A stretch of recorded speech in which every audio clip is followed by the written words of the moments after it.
Hi everyone, my name is Leanne and today I am bringing you my goals and resolutions video for 2022, and I'm going to be looking back on my statistics, goals and resolutions for 2021 and telling you how spectacularly I failed at them. Although we don't need to frame it as a failure, you know, priorities change, goals change, shit happens, life happens, we move. Let's start with those top line numbers. So I set myself a reading goal of reading 100 books in 2021. This has been my goal for many years previously and I have always achieved this with no issue. And I did that in 2021. I read 148 books and I read a total of 42,000 pages. For 2022, I'm going to keep it at 100 books, although actually, based on how little I'm reading at the moment, that might not actually be achievable. If you've been keeping up with my hauls and my wrap-ups, you will know that a big goal for me this year was reducing my physical TBR to below 100 books.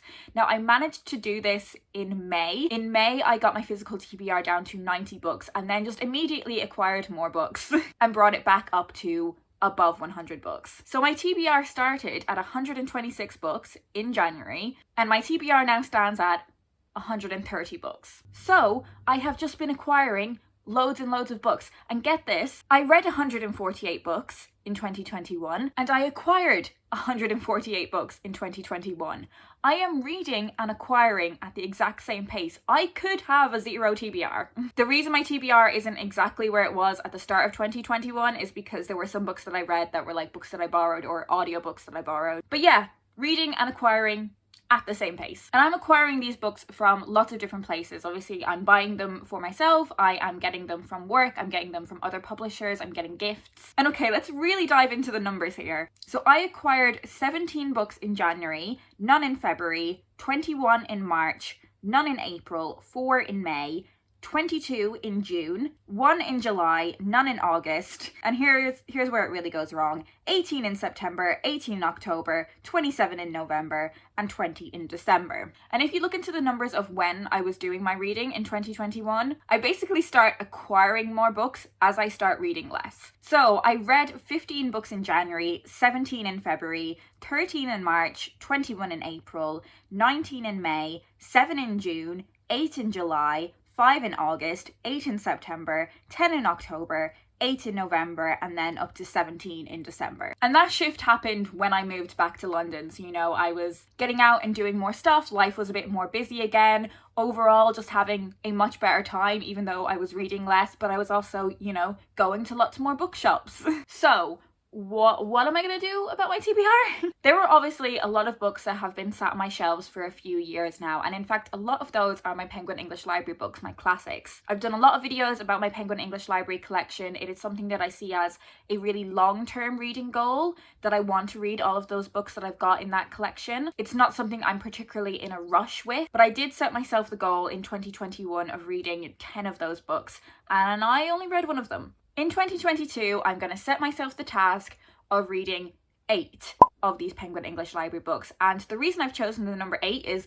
one, because it's less than 10, but also because I worked out that of those 138 unread books on my physical TBR, 38 of those were Penguin English Library books. So I would like to get that down to 30. So if we look at my physical TBR without the Penguin English Library books in the mix and looking at them as their own individual thing, then my physical TBR stands at 92 books, which is below 100. And if we adapt that goal to factor in the fact that I've taken away the Penguin English Library books, I would like to set my new TBR goal, factoring out the Penguin English Library books. By the end of 2022, I would like my unread books, excluding my Penguin English Library books, to be 58 books. And the way I've come to this number is basically the books that I acquired in 2021 that I haven't read yet, excluding the Penguin English Library books, is 58 books. So we've split the goal into 2 other goals. Excluding my Penguin English Library books, a TBR of 58 books,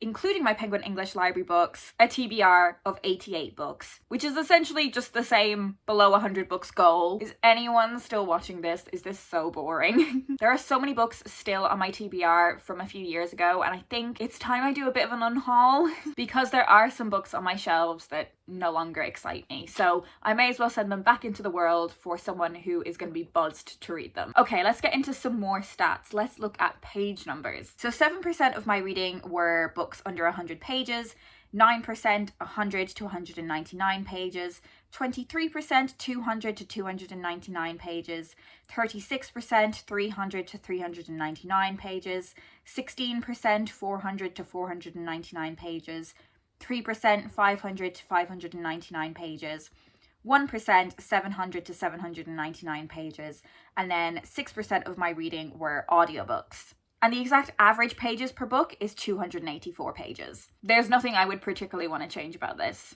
The format I was reading them in were 17% hardbacks, 71% paperbacks, 6% digital ARCs, and 6% audiobooks.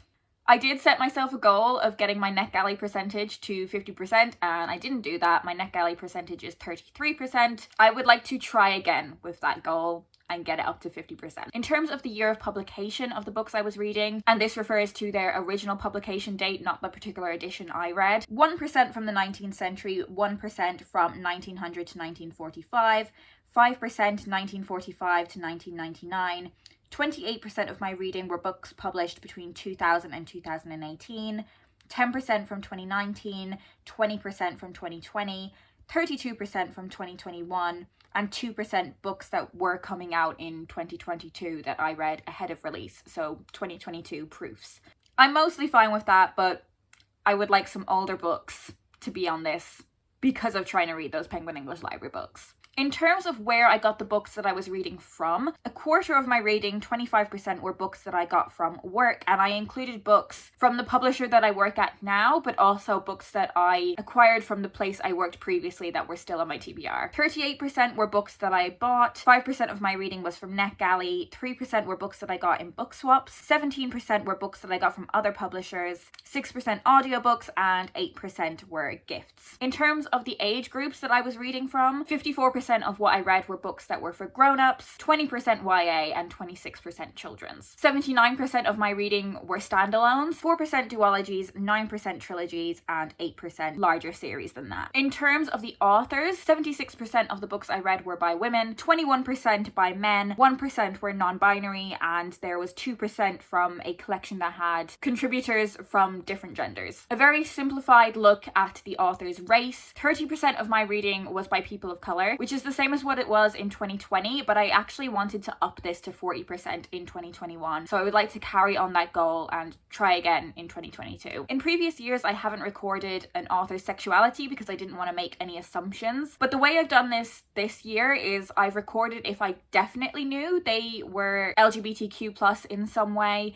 and just put not available when I wasn't sure. I didn't want to assume someone was straight just because they weren't openly otherwise. So 31% of my reading was definitely by people who I know are queer in some way. Something else I recorded this year that I'd never done before was I recorded whether the author was an author that I had read from before or if they were new to me. 63% of my reading was a new to me author, and 37% of my reading were from authors that I had read before. At the start of 2021, I also set a goal to reread, I think it was 10 books, and I just didn't do this. I reread 4 books, and they were all books by Jacqueline Wilson that I read for Wilsathon, which was a readathon that I co-hosted in 2021. I'm not particularly bothered about the fact I didn't do this though. I also set a slightly weird goal in that I wanted to read all of my hardbacks and trade paperbacks, and the reason I set this at the start of the year was because I knew at some point I would be moving back to London, so I wanted to read those bulkier books so that when it came to packing up my TBR, I was mainly transporting B format paperbacks. I don't have any numbers to record how I did this. I didn't read all of my hardbacks and trade paperbacks before I ended up traveling back to London,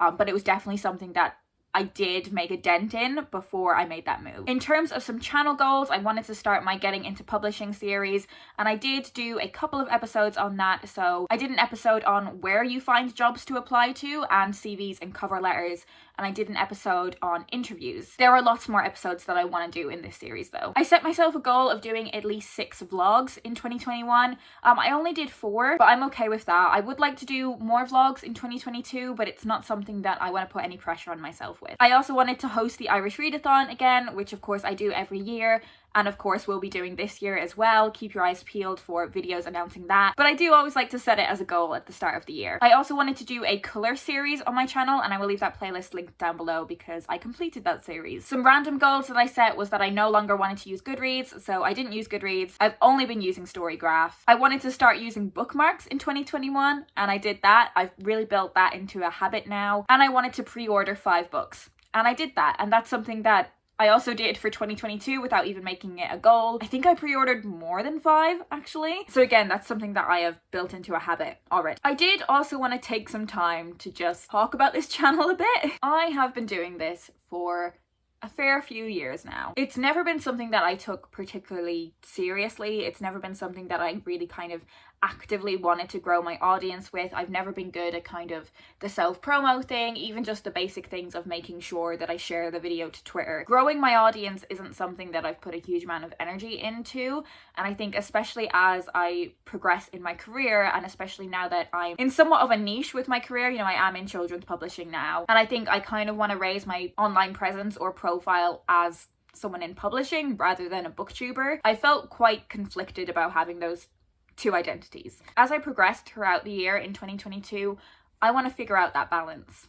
I don't know what figuring out that balance means just yet, but it's something I want to do. And in 2021, as my life was just more busy, as my work was more busy, as my social life was more busy, I really struggled to find time for this. I definitely do want to keep going, but I think booktube is just something that is a backseat in my life right now. And I don't want to make that sound like I don't appreciate the people that watch my videos. I know there's so many people who really trust my recommendations, and that means the world to me. Like, there are some of you that I know like aren't creators yourselves, but always come back to my videos, and that makes me really, really happy. It's really lovely, and I appreciate you so much. But life is busy, and I definitely don't want to be a content creator. I don't want this to ever become part of my job, but that is so difficult when my job and this are so centered around books. And I think the goal that I've come to at the end of thinking about that is to relax about this channel.